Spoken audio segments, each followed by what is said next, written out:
And to touch on your walking life, like things have completely changed since I first met Jimmie Westside. First time I met you, we were at Mona's, and it was karaoke night. We was having a good time. We all know what a good time entails, you know, little drinks, little party. And now, okay, a lot of drink, a lot of party. And now it's so different. Like I'll go out every once in a while, and I don't see you. Like I don't see you there. If I'm not there, I still don't see you in pictures. I don't see you anywhere that has to do with that lifestyle now, when back then it was heavy. Not only were you there, but you were creating the atmosphere. Like it was yours. Like the party was yours. So what's the difference between Jimmie then and Jimmie now? Because this Jimmie, from what I see, is like on a totally different level. Like he's more into, you know, his faith walk. He's more into who he is, like in his purpose, like, you know, doing stuff that lines up with his purpose, versus, you know, like the party and the fun, the girls. Like, what's the difference? What's changed in you to make you want to do that? Man, it's you have like this encounter with God, and you're like, oh, you're holy, brother. Like, yo, I believe in God and Jesus is my savior, and it's like you have this encounter. And I was at a party one time. I just remember it was our 90s party. I was at this party.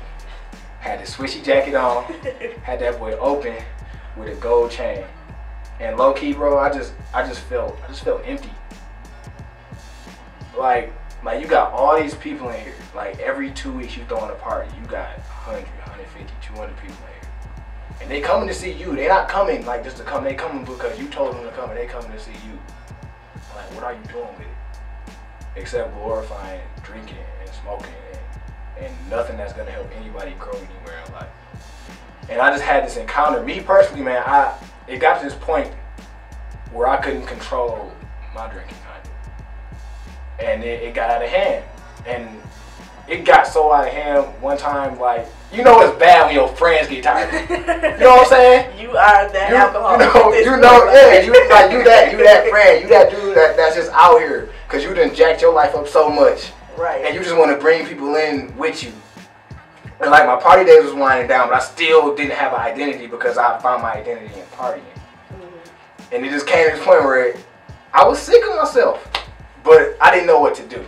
I was just sick of myself, and then my friends got sick of me. And then one time, y'all, I got to tell this story. I got to say this story. Okay, look. Mama, if you hear this story, don't kill me, because my daddy ain't told you this yet. But look, you in trouble. I don't care. It's cool. My one time, man, I got so slizzed. Like my friends, they're like, you threw up on my auntie wall. You busted your chin. You was in the back seat crying. You know, like just like I'm like, I don't remember nothing past 12:45. Straight up, I don't remember nothing past. But then, look, y'all know house party? You know house party? When you got that dude that was getting down and then he fell backwards. So look, I was like, man, just leave me in the car. I don't want to go home. Because low key, I just want to go home. They didn't leave me in the car. They took me home, knocked on the door. When my daddy came, they ran. Dipped out, like booked. My daddy like 6'4". He's 6'4", like 250. So he just who at my door, and dog, when I tell you that was the day that I had that encounter, like, yo, this gotta stop. Like, this has to stop. You getting so out of hand, and you wasting, like, your talent, your gift for gabbing, your gift for being with people, and people being attracted to you on destruction, like, straight up. So after that, I had the opportunity to go to school. Went away from school, went and hooped, had a scholarship, and that really just gave me time to be by myself without having that scene.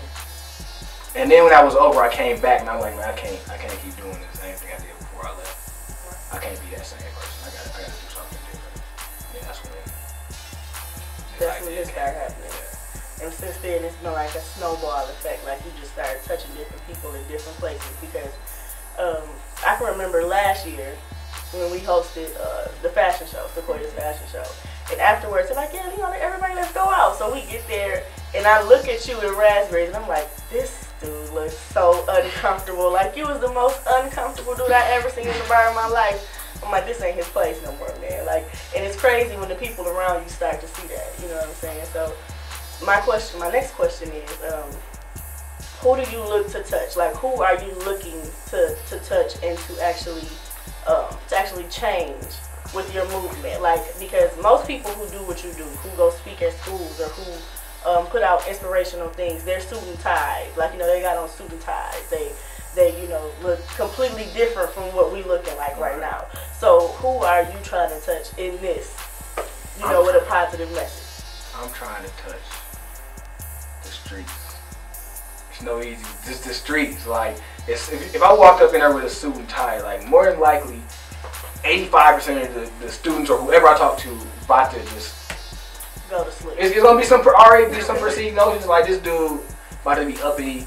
He don't know nothing about nothing. So if you go in there and they not on that level yet, you can't expect them to be there.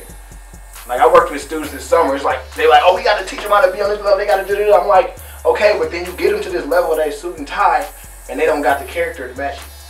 So now they wondering why I can't do this or I can't do that, because your character is flawed, but you got the outside appearance. But you haven't fixed your inside. So I feel like me going in there in street clothes, J's, a flannel, whatever, it's like, it's instant relatability. Off top. He looked like me, he dressed like me. I kind of want to hear what he got to say. Right. Just a little bit. And I just look to touch those people. I look to touch the people that's lost, but at the same time I want to build up the people that are already there. I feel like a lot of people just focus on building up people that are already built up, but that's not like the basis of human life. So like, we supposed to be selfless. We're supposed to care about the person that's under us. And I feel like it's my job. Like, I grew up with 2 parents, and they taught me a lot. So I'm like, I feel like it's my job personally to go out to the community and tell them what they don't know. I just went to Big Brothers the other day and was just telling them about choices. And I was like, man, you know, you got to make good choices. You got to stay away from drugs and drinking and smoking. I just told them my story, like, this is what it does to you. And after, one of the kids was like, nobody ever told me that before. He was like 14. Straight up, 14 years old. Like, nobody has ever told me what's wrong with the drinking or smoking.